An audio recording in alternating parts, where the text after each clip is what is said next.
Bonjour et bienvenue dans ce nouvel épisode de Learning by Doing, le rendez-vous de celles et ceux qui font de l'apprentissage le moteur de leur équipe.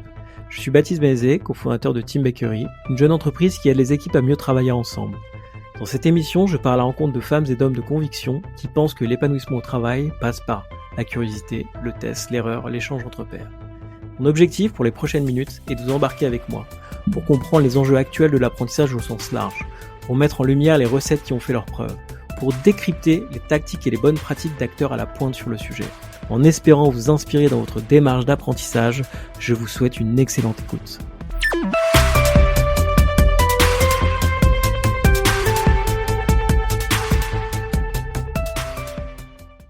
Bonjour Joseph, comment vas-tu ?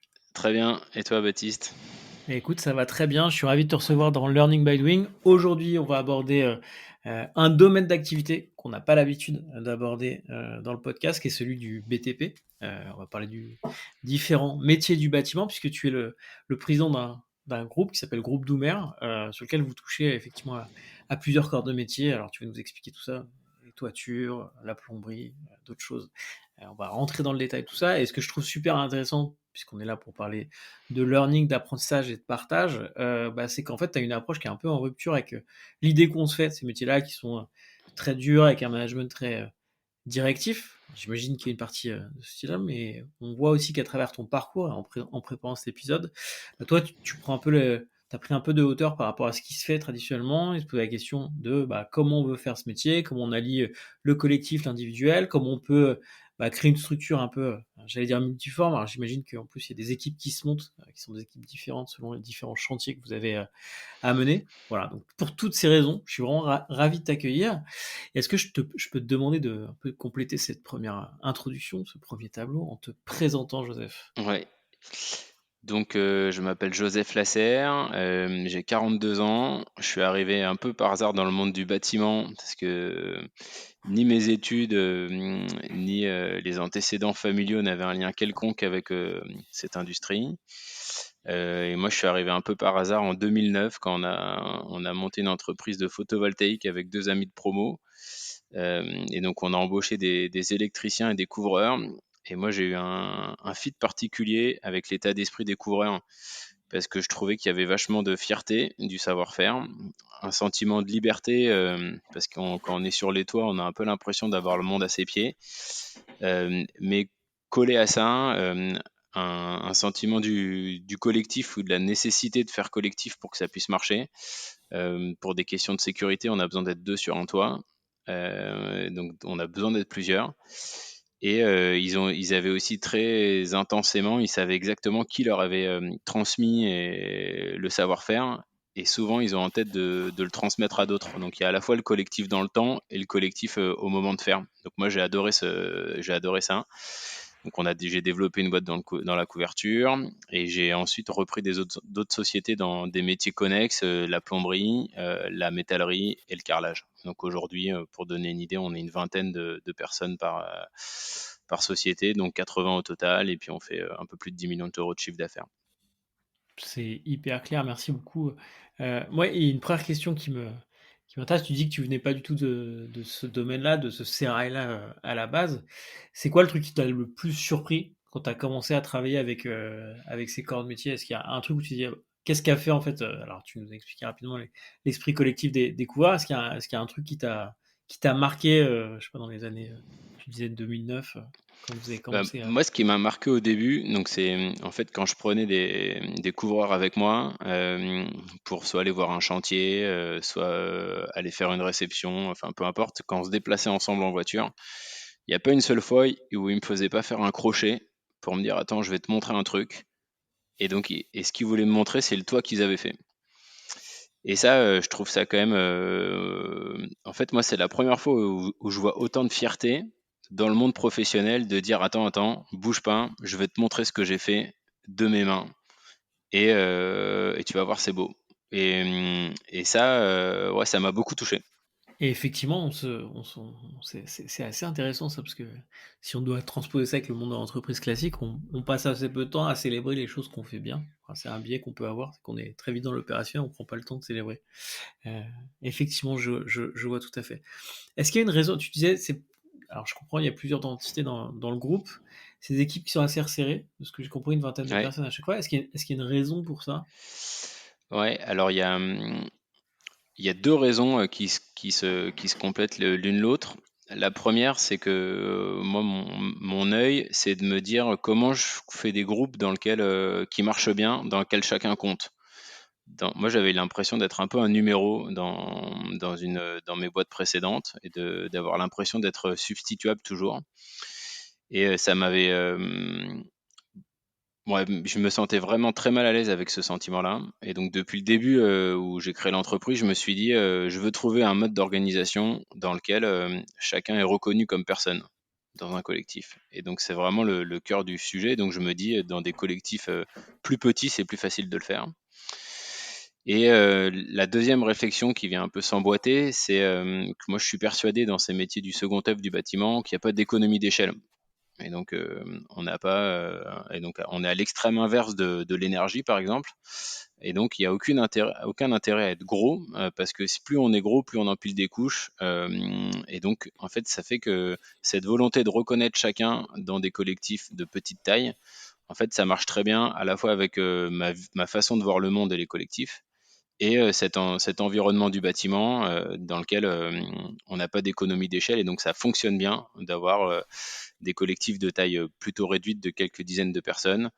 Bon, moi, je considère qu'on est encore un peu petit et qu'idéalement, il faudrait plutôt être entre 30 et 40 parce qu'il y a quand même des enjeux de compétences et d'organisation. Et donc, on a besoin, pour pouvoir rémunérer des personnes qui ont de la compétence, d'avoir une taille un peu plus grosse pour le faire. Donc, pour l'instant, on est en train d'aller dans cette direction. Chacune des entreprises est en train de grossir un peu.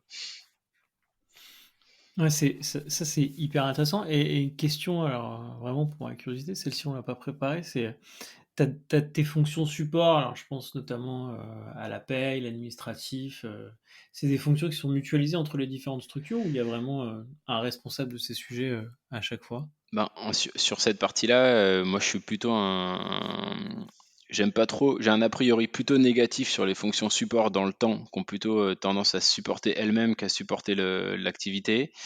Et donc la stratégie pour l'instant, c'est vraiment le minimum de fonctions support et sur ces sujets type paye, d'externaliser. Et donc on a les mêmes Ok. fonctions externalisées dans chacune des boîtes, que ce soit la paye, le RP. Voilà. Mais donc au fur et à mesure, on est en train de se poser la question, est-ce qu'il n'y a pas d'autres sujets qu'on a intérêt à centraliser? Et, Hmm. mais pour l'instant, on en est là. Ok, d'accord, hyper clair. Et sur la partie management, il y a aussi ce sujet-là m'intéresse beaucoup.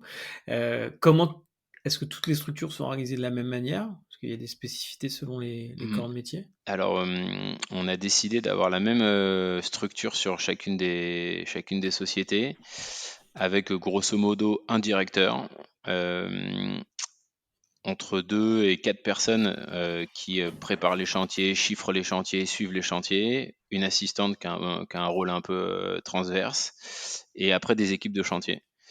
La spécificité chez nous par rapport aux autres boîtes du bâtiment de notre taille, c'est que le directeur, il a un profil ingénieur travaux, donc type STP, INSA, et il a passé 10 ans dans des grands groupes. Donc c'est pas un spécialiste du métier.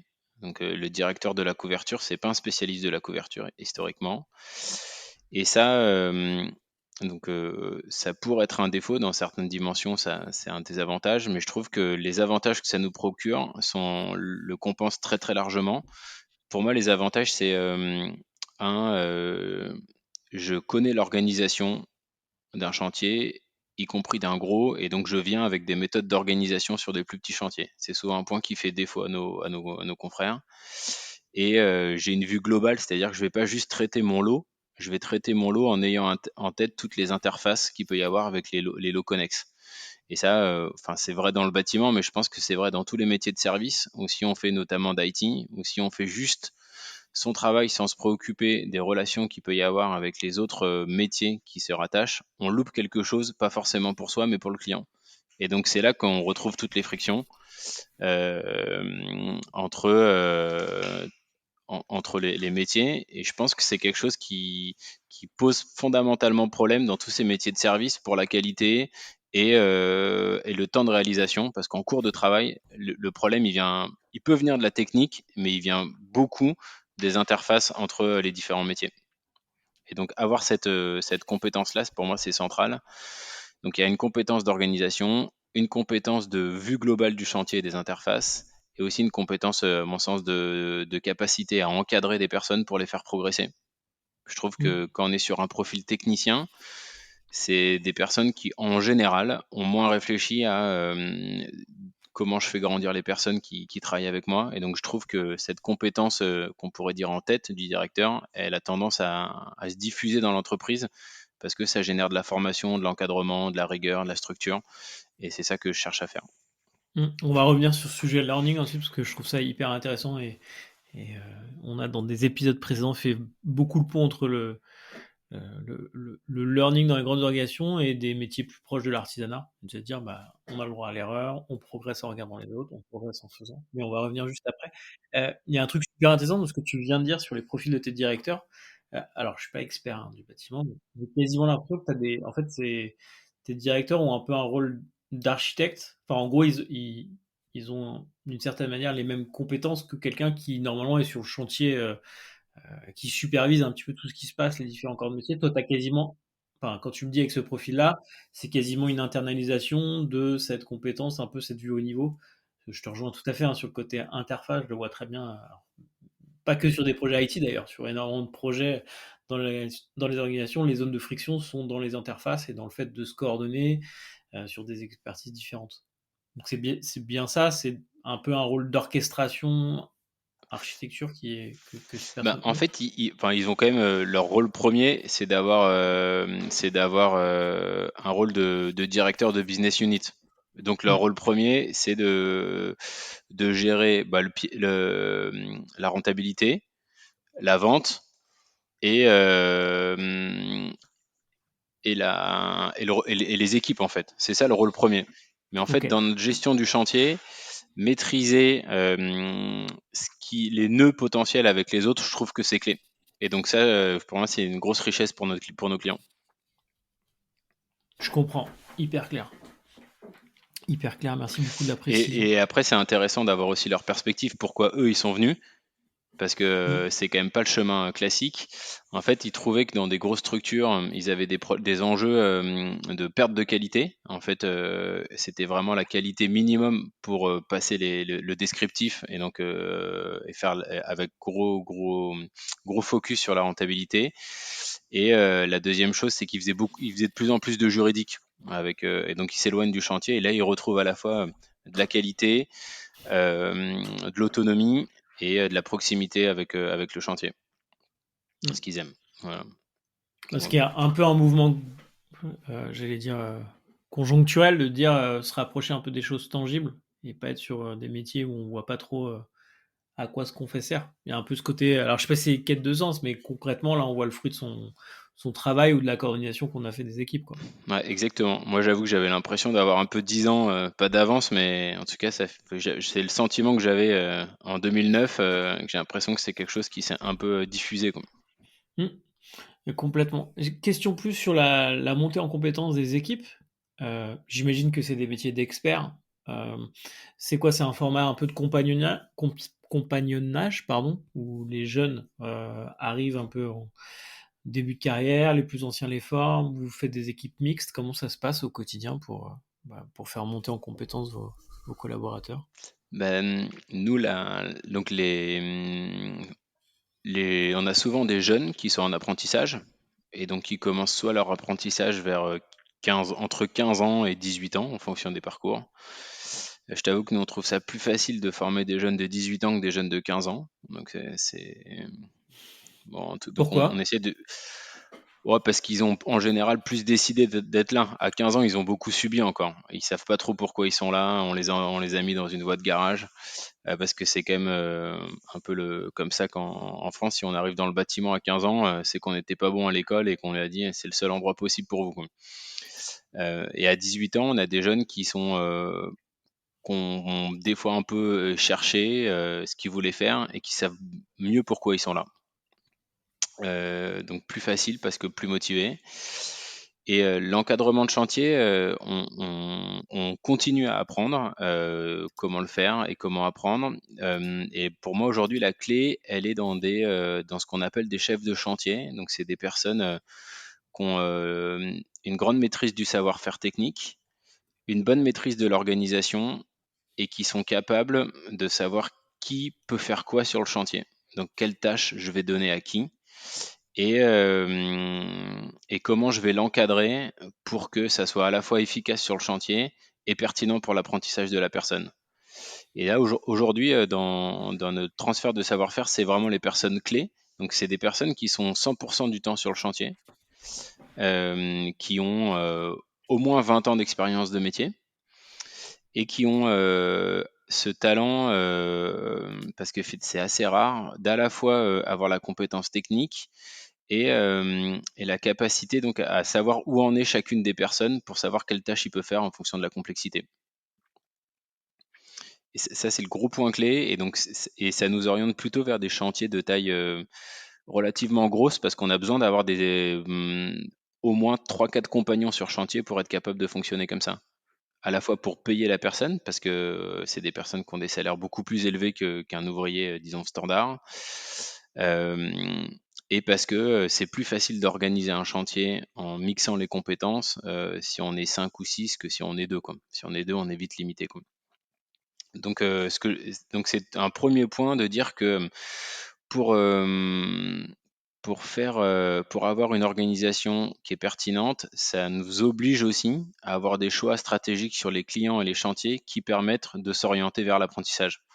Par exemple, c'est beaucoup, pour juste prendre l'exemple inverse, faire du dépannage, c'est-à-dire que j'envoie un plombier seul faire une intervention, beaucoup plus difficile de former. Parce que si je lui mets un apprenti dans les pattes, il va passer les outils, c'est beaucoup plus facile, mais il va pas vraiment faire lui-même.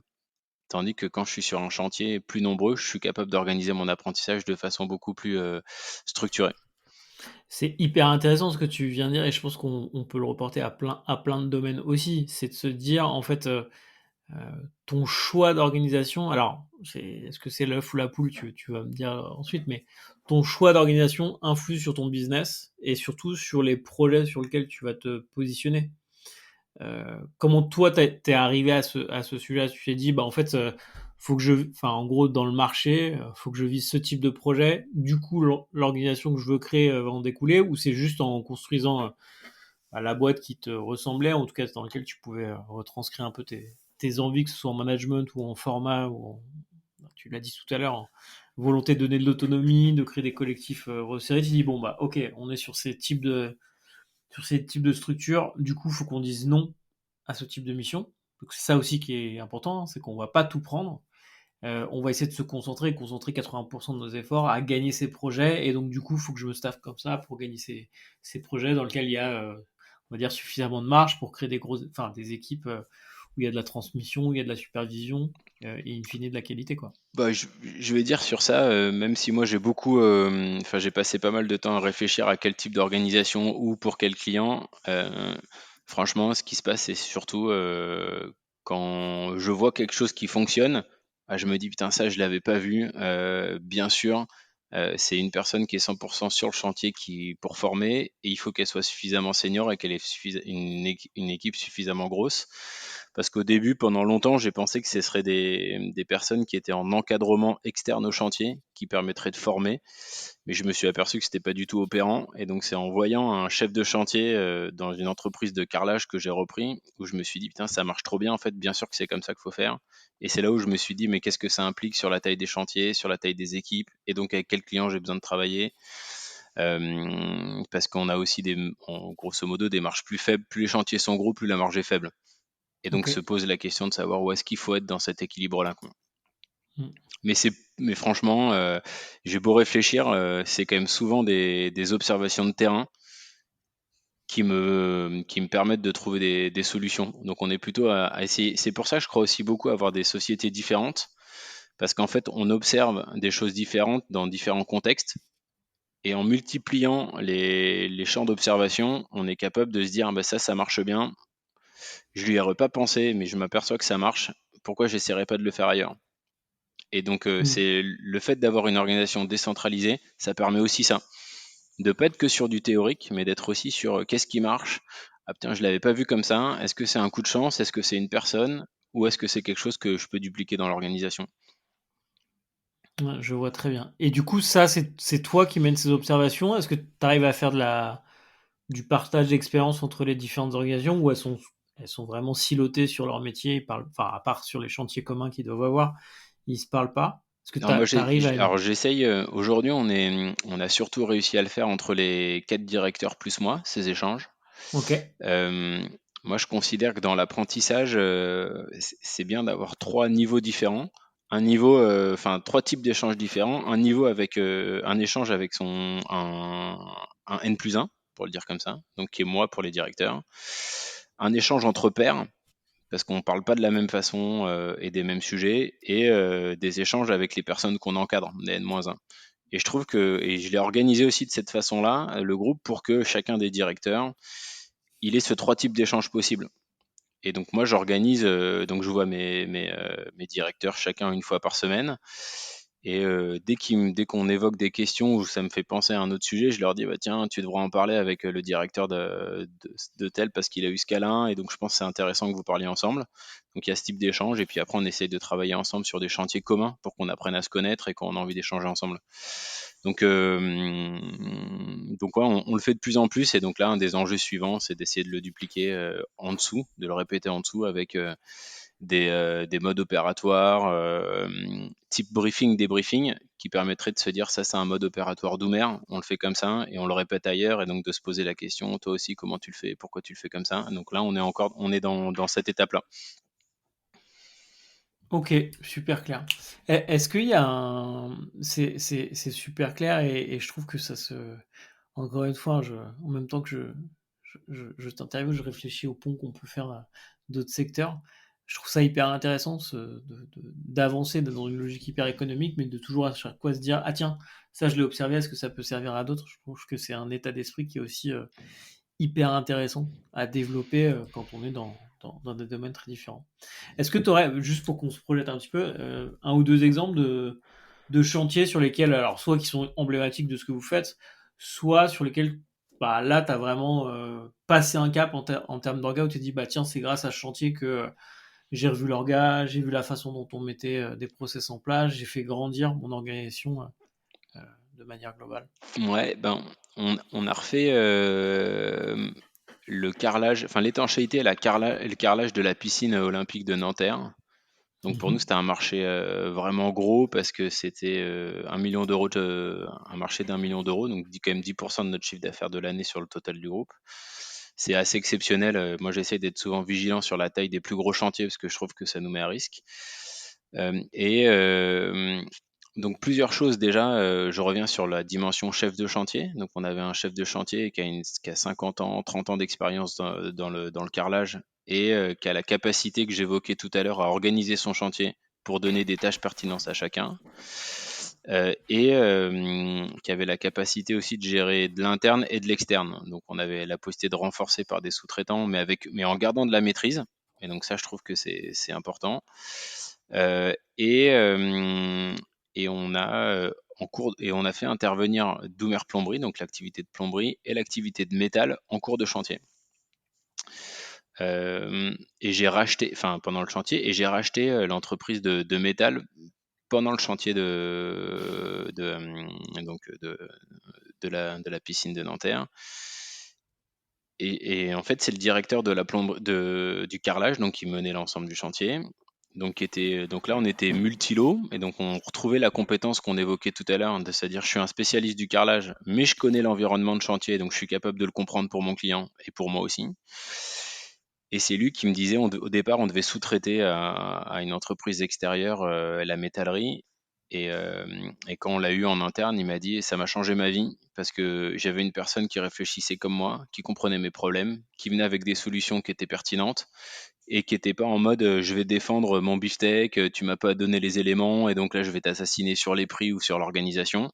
Et donc c'est là qu'on a vu pour la première fois à ce point-là qu'avoir plusieurs métiers dans le groupe de personnes qui se connaissent et qui se ressemblent et qui partagent le même type de formation, d'expérience, c'était hyper sain pour nous et pour le client, pour des questions à la fois de prix, d'organisation et de délai.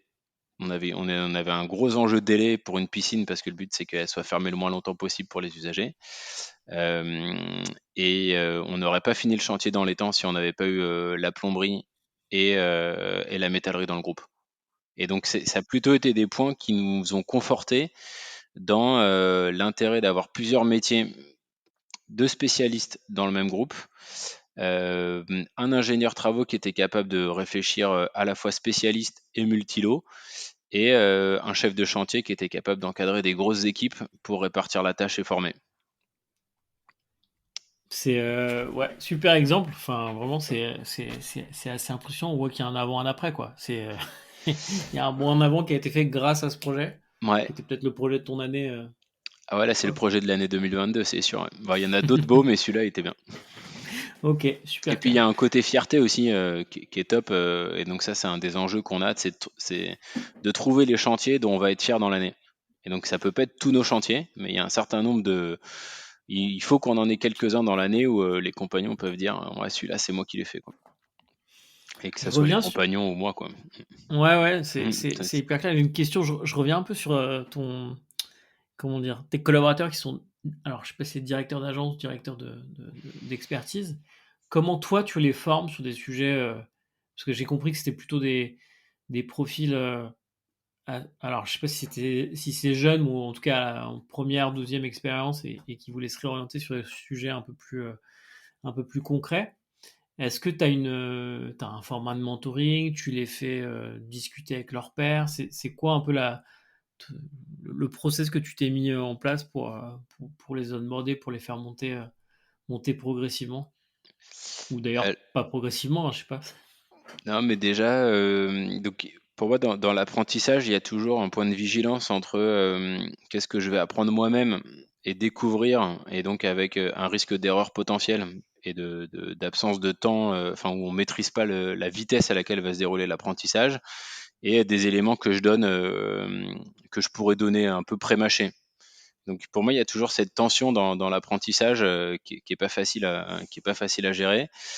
Alors pour les directeurs, ils viennent avec beaucoup de compétences. Ils arrivent avec une compétence bâtiment en général, une compétence organisation, une compétence suivi des marges sur un chantier.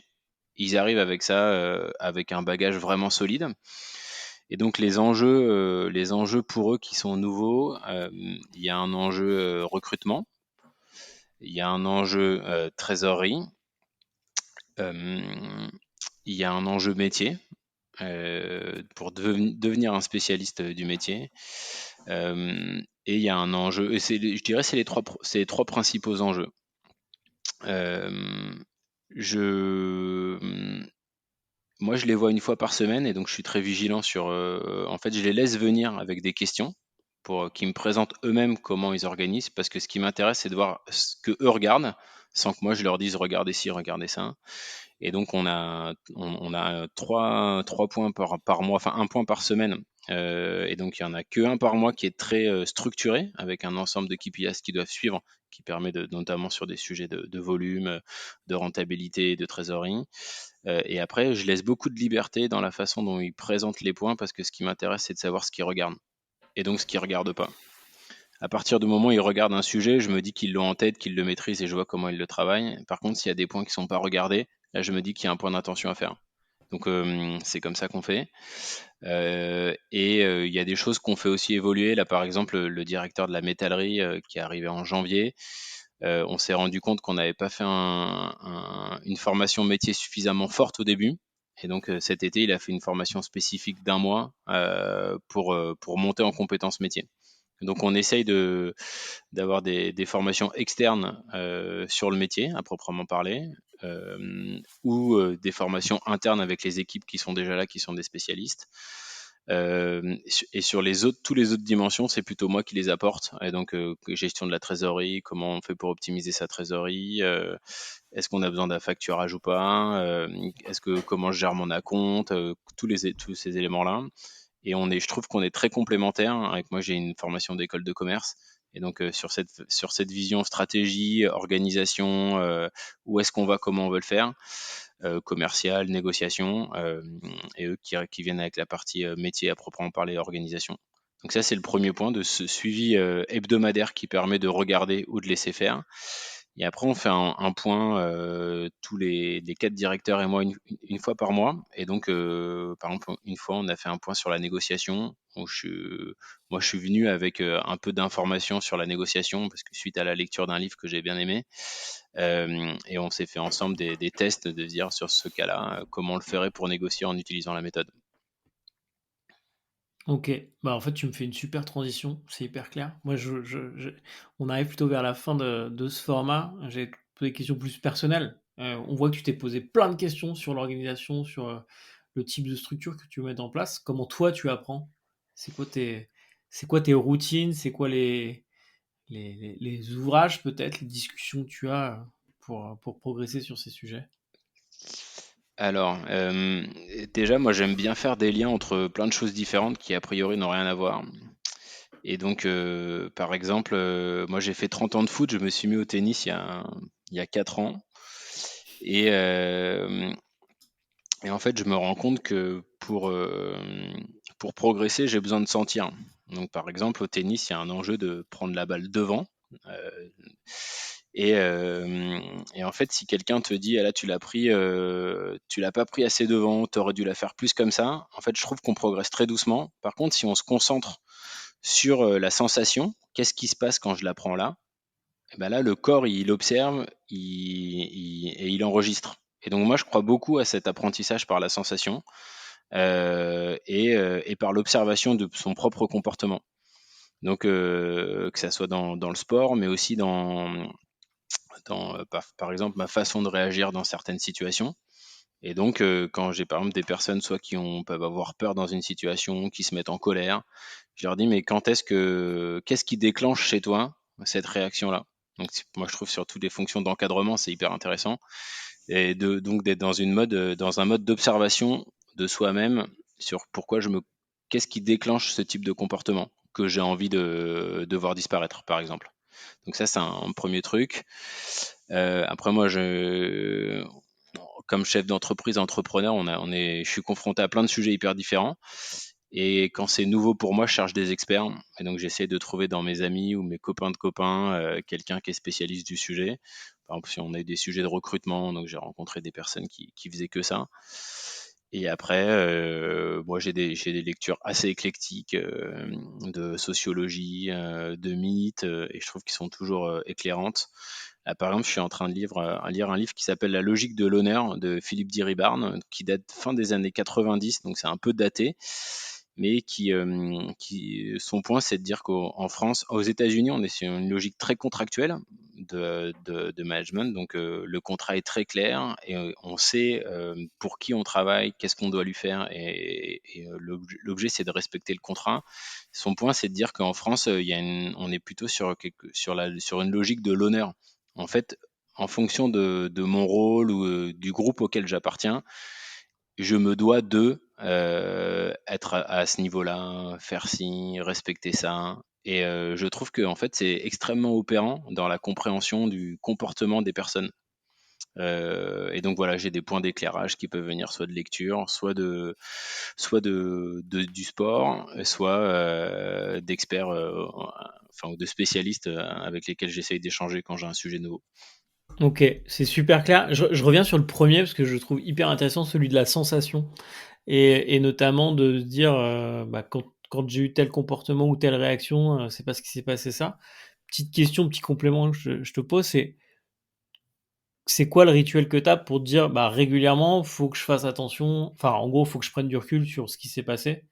C'est quoi? C'est tu dis chaque soir, tu notes, tu essaies de comprendre, de te faire un peu un retour en arrière sur ta journée, te dire, ah tiens, là, j'ai fait ça parce que c'était tel type de situation, ou est-ce que c'est à l'échelle d'une semaine, est-ce que tu le fais seul, tu fais avec un coach, c'est quoi Bon, c'est quoi le modus operandi là-dessus?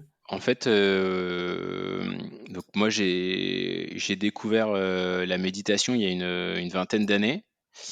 Et j'étais plutôt quelqu'un qui avait une approche très rationnelle des sujets et qui mettait mon corps et mes émotions à distance. Et il y a une personne qui m'a dit, c'est hyper important pour toi que tu apprennes à sentir ton corps. Et donc ça, c'est venu en parallèle de pratiques de méditation. Et donc, je sais pas forcément tous les jours, mais c'est assez fréquent.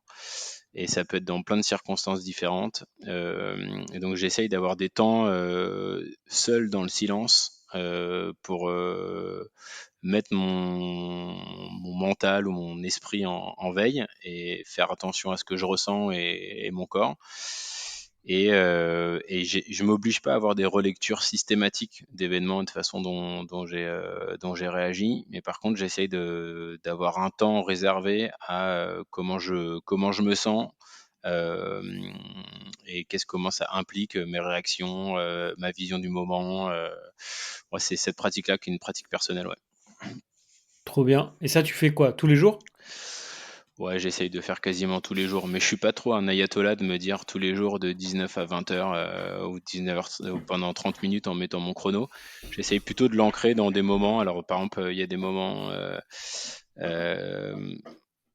où je vais être en silence dans mon lit le soir avant de me coucher. Il y a d'autres moments où ça va être en marchant. Je me dis, je vais prendre 20 minutes pour aller faire une marche et et juste m'observer marcher. Il y a d'autres moments où je vais me dire, là en ce moment par exemple, j'utilise des rouleaux de massage et donc en fait, je prends ce moment-là pour penser juste à mon corps et le sentir. Et donc il y a plein de façons différentes de le faire, mais c'est quasiment quotidien. Ouais. Hyper éclairant comme pratique. C'est la première fois qu'on en parle dans ce format et je trouve que c'est une très bonne chose. Alors, je suis pas aussi pas la formaliser autant les choses que toi, mais je me retrouve dans ce que tu viens de dire. Merci beaucoup du partage. Joseph, on arrive sur la fin de ce format. Donc, je profite pour déjà commencer à te remercier. C'était super riche. Et je pense qu'en une grosse demi-heure, on a couvert pas mal de sujets qui étaient liés à ton métier et à ton approche aussi de de l'organisation, du management, la montée en compétences de tes équipes. Donc, merci beaucoup pour tout ça. Si on a envie de te contacter, c'est quoi le meilleur moyen Ouais, le plus simple, pour c'est le faire? LinkedIn. LinkedIn? Ouais, Ok. message sur LinkedIn et je réponds à la plupart des choses, des sollicitations. Ok. Bon, bah écoute, on mettra le lien vers ton profil LinkedIn. Dernière petite question que je pose à tous mes invités. Est-ce qu'il y a quelqu'un qu'il faut absolument qu'on interviewe, quelqu'un de ton réseau proche ou plus lointain sur ces sujets learning par la pratique ou approche un peu innovante dans le travail? Ah, je pense à quelqu'un que j'aime bien, qui s'appelle Thomas Fraudet, euh, qui a monté un cabinet avec quelqu'un qui s'appelle Yaya Falla, qui s'appelle Seven, et qui ont développé des formats de formation qui sont, alors il le décrirait beaucoup mieux que moi, mais qui sont très impliquants pour les personnes formées. Et donc, ouais, je pense que ça serait intéressant de l'entendre, l'un ou Ok. l'autre. Très clair. Bah écoute, on va faire partir les invites Mm. après Je vous mets en l'enregistrement. relation. Bon, bah génial. Merci encore une fois, Joseph. C'était super intéressant et je trouve ça vraiment comment dire, hyper intéressant de voir aussi ça sous le prisme d'un domaine dont on parle un peu moins. Alors peut-être que j'ai un énorme biais par le métier que je fais. On a des organisations qui sont plutôt très tertiaires, on va dire. Ouais, c'est ça. On est peu sur des chantiers quotidien. En tout cas, je suis vraiment content d'avoir partagé ces quelques minutes avec toi. Je te remercie une dernière fois et puis il me reste à souhaiter une bonne suite ou fin de journée aux auditrices, aux auditeurs qui nous ont suivis jusque-là et je vous donne rendez-vous pour un prochain épisode. Merci beaucoup Joseph, à bientôt. À bientôt. Merci beaucoup de nous avoir écoutés jusqu'ici. Si vous souhaitez aller plus loin et commencer à développer une culture de l'apprentissage autour de vous, pensez à vous abonner gratuitement à notre sélection hebdomadaire d'outils pratiques pour animer votre équipe. C'est disponible via le lien qui est en description de l'épisode. Si cet épisode vous a plu, parlez-en autour de vous. C'est la meilleure façon de le faire connaître. Vous pouvez aussi nous laisser un petit mot en commentaire. On lit tout et ça nous aide beaucoup à nous améliorer au fil des épisodes. Merci encore de votre soutien et je vous dis à très vite pour un prochain épisode.